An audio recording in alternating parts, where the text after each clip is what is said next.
把你伊朗的上层都杀掉，让你的国家瘫痪，假塔口真进攻。川普带头出来放假风声啊，有这种总统吗 ？Ladies and gentlemen, welcome the host. 我今天下的标题叫川普 Taco 美伊战关键当口，其实关键是什么？关键就是霍尔木兹海峡谁来管？今天川普啊在接受记者访问的时候，大家问他说：“那霍尔木兹海峡谁来管？”他说：“我啊，应该是我吧？我不知道，也许某个阿亚图拉，大家也知道他们 Super Leader 就最高领袖是阿亚图拉，一起共管，他用 jointly 我一起来管，那代表这回虎烂嘛？那这个地形就告诉你为什么它会这么重要，为什么伊朗封锁这里这么的容易？这也不要什么高科技嘛，而伊朗刚好把天赋都点在什么？点在可以封锁海峡的技能上面，包含什么小型布雷渔船，包含大量的无人机，便宜的无人机。所以你说这个地方，美国到底要拿这个怎么办呢？那最新的消息是这样哦，首先我们先看几个有趣的哦。川普在讲说为什么他会来打伊朗，这就代表说这场战争是一个美国很随性，其实验证了他觉得委内瑞拉很成功，狮子想挑软的吃，所以他们再靠一次。好，我们来看一下。Fortunately, I called Pete, I called General Kane. Pete 就是这个黑格塞斯，他的英文名叫 Pete. I called a lot of our great people. We have great people, and I said, let's talk. We got a problem in the Middle East. We have a country known as Iran that for 47 years has been just a purveyor of terror, and they're very close to having a nuclear weapon. We can keep going and get that 50,000 up to 55 and 60 is no end. Or we can take a stop and make a little journey into the Middle East and eliminate a big problem. And Pete, I think you were the first one to speak up. And you said, let's do it, because you can't let them have a nuclear weapon. So we are now having really good discussions. They started last night a little bit.川普自己爆料，其实事实上他已经对于整个世界产生了重大影响。大家了解到截至目前为止整个油价的波动已经超过了1970年代的2次石油危机了。所以他事实上在一个非常随性的一个决策之后所造成的一个影响却是非常深远。那你说到底造成什么影响呢？简单来讲，美国在从1991年之后从来未曾动摇的国际秩序，即便有过几次被质疑，但大体来说都没有像目前来讲被人家觉得你这个行为我所不认同，然后召集不到人。你看到现在霍尔木兹海峡，他去那边骂说北约我要退出你北约，然后呢北约盟国说我们还在集结，然后没有动作，真没有动作。那个前几天啊，北约的秘书长吕特啊跟这个川普终于回话说啊，我知道总统先生的担忧，好，我们呢正在呢考虑来做出确实的因应行动。吕特是当面叫川普爸爸的人，所以这一次的行动你看到现在还是美国跟以色列，连英国都不在里面，这过去是非常非常罕见的。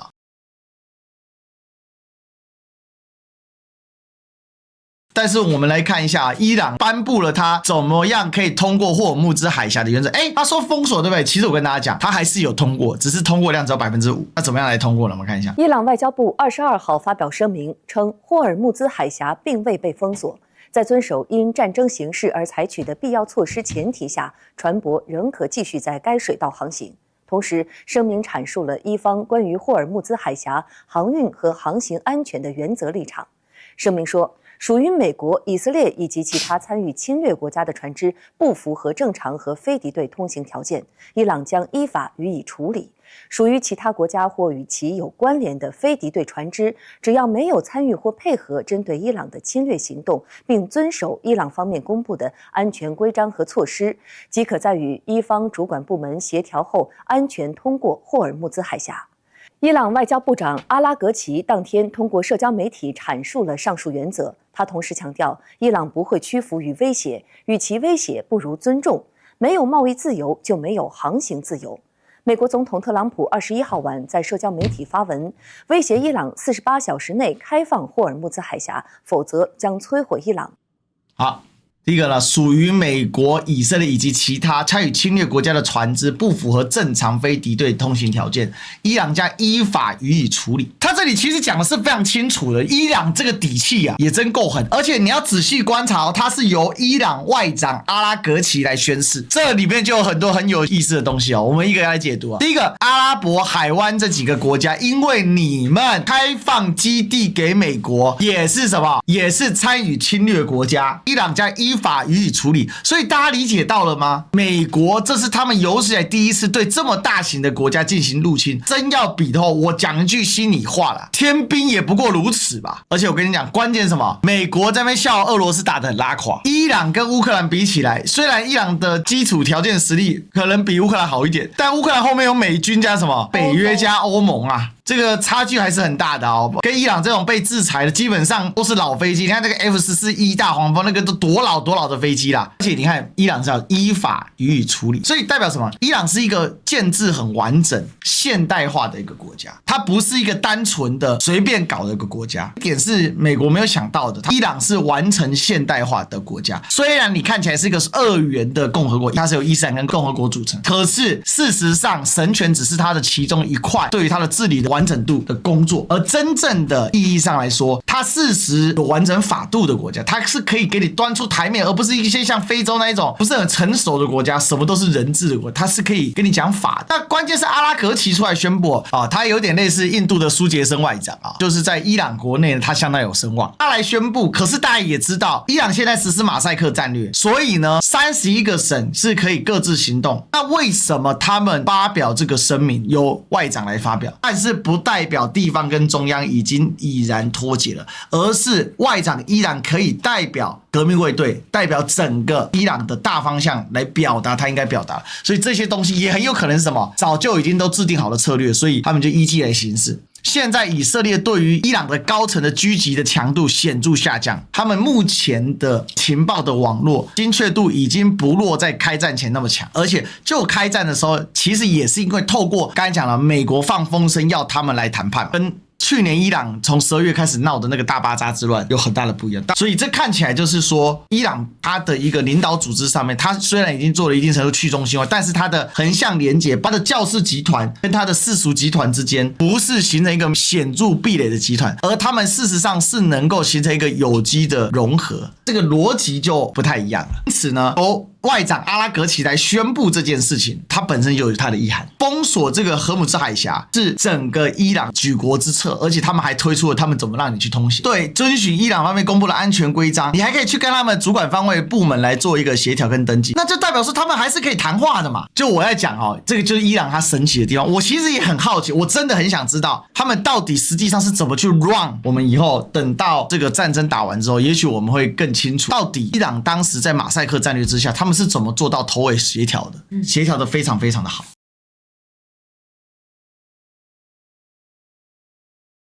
那就在与此同时呢，两边的对垒也加剧了。这里是什么？这个是库德族，就是伊拉克北部的库德族。这里，这个火花还是蛮猛的啊！这是美国大使，这个是炸了美国在库德族伊拉克库德族自治区的首府，这个所谓的48小时的最后通牒令。当然最后川普放行的变成再加5天嘛。那伊朗民卫队呢怎么样去嘲讽他呢？我们来看一下，他们直接来贴标语。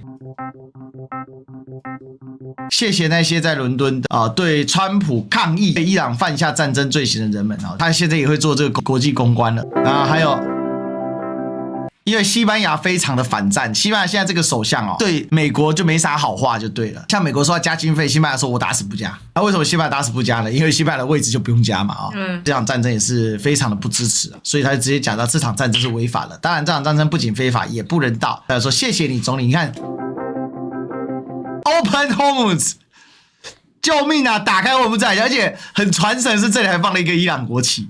那现在就真的变成什么？像823炮战一样，你炸你的，我炸我的，每天呢就进行一轮的火力交换。另外，据目前的估计伊朗应该有保留不少的地下生产能力而且可以继续的制造。这一次伊朗应该是真的做着长期对抗的准备而来。میان دشمن همانها که فرار را برقرار ترجیح می‌دهند همان اربابان شکست‌های متوالی که مردم مسلمان منطقه را سپر انسانی خود قرار می‌دهند ترسی را در سلول خود می‌بینند تا موعد اصابت‌های ما فرا برسد و حتی قبل از اصابت از ترس خلاص شوند و این سزای هر دشمنی است که به امنیت مردم ما نگاه سو داشته باشد.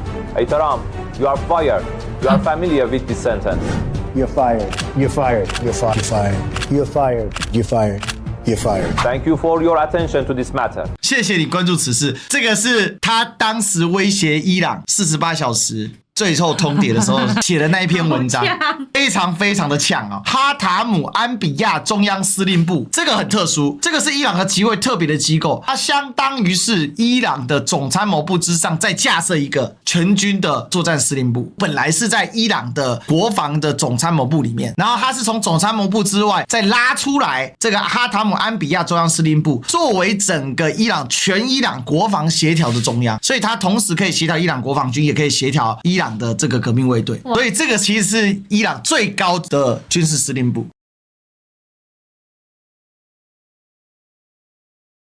这样子的一个做法到底谈了没有？哦，就是今天的重点。为什么今天打川普的他口问号？延长5天到底是为什么？这么不给面子？你看川普怎么回答 Very strong talks. Mr. Witkoff and Mr. Kushner had them.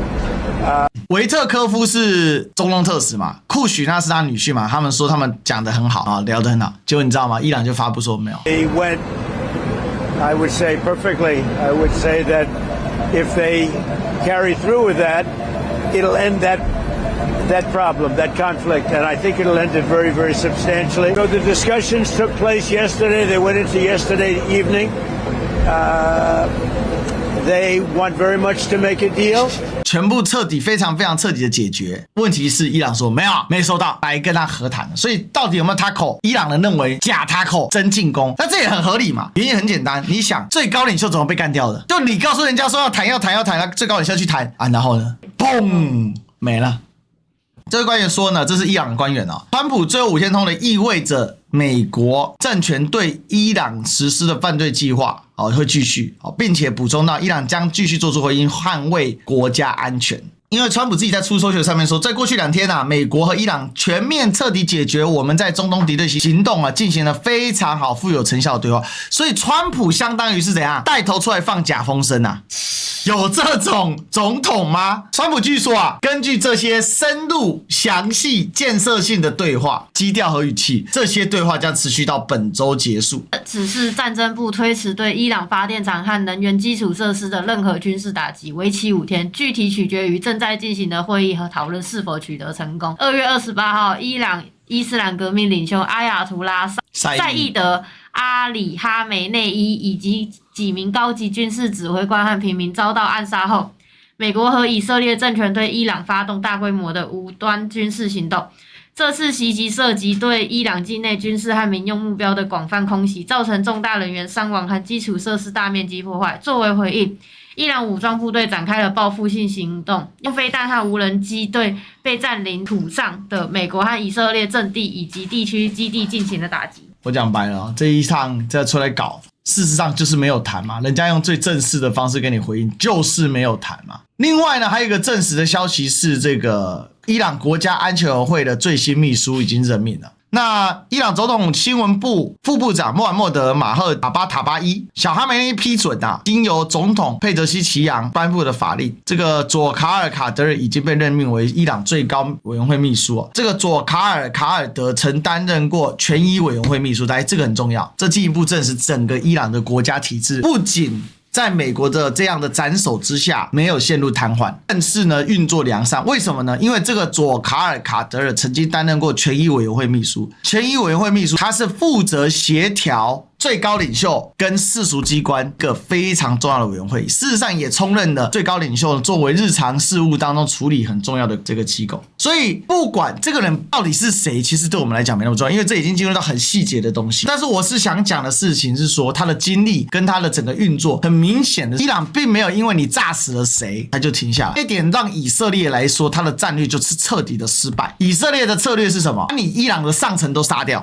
让你有决策权的上层杀掉，让你的国家瘫痪。当你瘫痪之后，你的战斗意志下降之后，整个的反击的力度就会下降很多，你就没办法正常运作，你的国家就会被我打散架。这就是以色列的策略。所以以色列喜欢搞什么？喜欢搞斩首行动。他想要把这个以色列当作叙利亚来打，但是这里有个很根本的差异：叙利亚的阿萨德政权，它是一个少数政权，它只有15%到18%的人口是他们所谓的这个阿拉维派，也就是什叶派的分支，而且它主要是聚居在这里。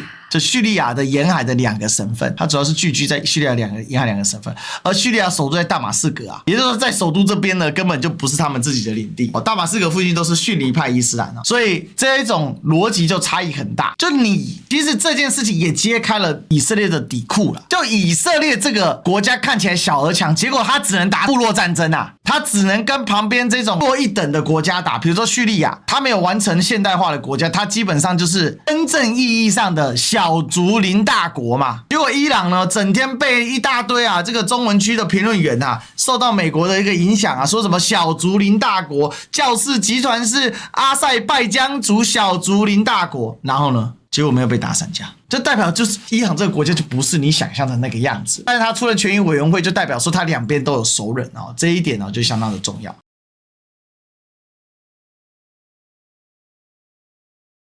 大使馆的逻辑在哪里为什么叫美伊战的关键当口？这一次的 Taco 很关键。如果他真 Taco 跟他假 Taco 是两回事。当前局势，伊朗伊斯兰革命卫队现在的主要将领要么已经阵亡了，要么就已经退到二线，就大概是1960年代末到1970年代出生的，他们从小就活在被美国制裁的环境之下。是新的小哈梅内伊上来之后，整个伊朗其实我之前讲的一个观念叫什么？叫做伊朗的叫做军政府化，但是是利用宗教跟世俗融合的军政府化。小哈梅内伊本身的教职虽低，我说的是宗教职衔虽低，但是他所担任的最高领袖是最高宗教教职，这形成一种矛盾性嘛。可是他却可以直接领导革命卫队，因为革命卫队现在这些要角，这些青壮派要角都是跟他同一期上来，而这些人呢，他们发展所谓的实战化、科技化、AI 化，这些当时是谁大力支持他的？就是小哈梅内伊在支持的，因为小哈梅内伊就是实质上在老哈时期最高领袖办直接对应革命卫队的窗口，而整个革命卫队自从马赛克化之后，它已经变成实际上伊朗各地最高的执政机关。革命卫队控制了伊朗40%的天然资源，超60%的经济嘛，现在获得了税金自用权，他们可以自行征税，不用上缴。那你就想他们到底怎么拉住这些人的？所以这个就是概念。那如果川普这时候 Taco 这样的一个组织，它其实是还在发展当中，会不会有人对这样的组织不满？因为它是个世俗，它是一个被认为是一个世袭的一个统治权力嘛。小哈能上来是因为老哈挂了嘛？如果这特殊时期突然消失呢？那伊朗的马赛克的后遗症一定会爆出来，因为你的德位并不是这么的正统啊，你并不是一个大阿亚图拉，本来他最强的竞争者其实是初代最高领袖哈梅尼的孙子啊，这个人在宗教成就上更高嘛，所以现在的状况，其实小哈就是革命卫队有误，而革命卫队需要他，他也需要革命卫队，他们是一体的，在忠诚度上是完全效忠在小哈梅内伊，这也是小哈梅内伊为什么在现在这个状况下，他可以完全的拉住了整个革命卫队里面鹰派的结合。从这样的角度来看的话，如果说Taco突然来了，伊朗其实就外部压力瞬解，伊朗的团结性就会下降。现在的 Taco 是假 Taco 嘛，这个美伊战争就往了另外一个当口去，也就是你会看到一个前所未有团结的伊朗。即便小哈梅内伊被干掉，我觉得也不影响这个组织，因为他们事实上是形成有机组织化。然后呢，他们除了这个之外呢，他们基本上还跟什么？还跟俄罗斯驻叙利亚的指挥部、俄罗斯的军工联合体这一些东西，他们都做了很高强度的一些对接。这边将领呢，基本上去意识形态化、高度技术化，并且呢，把革命卫队的利益共生给完整化，这就是美伊战的关键当口。如果川普最终真的决定把部队撸上去伊朗，那伊朗现在这一个政权组织架构就会彻底的夯实，那伊朗就会迎来真正意义上的完成的内部的统合。但是这个始终最大的问题是，美国现在拿中国没有什么办法，拿俄国甚至想要跟他共分乌克兰，拿伊朗呢，他是想要把他打趴嘛。那如果这时候选择 Taco， 对伊朗来讲，反而他内部问题就会浮上来。那你这时候不 tackle， 你硬打，你就把伊朗彻底打成一块，打成一块。等你又打输了，你退去之后，但伊朗这一块就会特别的硬。虽然战后重建各个方面要花费掉大量的金钱，但伊朗资源多，只要好好合理开发，伊朗根本不缺钱嘛。伊朗最大的问题是被制裁，不是经济不好。最后我们拿一个川普的谈话，最后我们来看看他到底会不会 tackle。Do you still need $200 billion? It's always nice to have. It's always nice to have. It's a very 如果还要加购2000亿军费，那到底要干嘛？打！所以我才说他口打个问号嘛。这是我今天的判读就是这样。可怜的伊朗，也恭喜伊朗。我的判断是会继续打下去，好，要停很难。然后所有的什么谈判都假消息。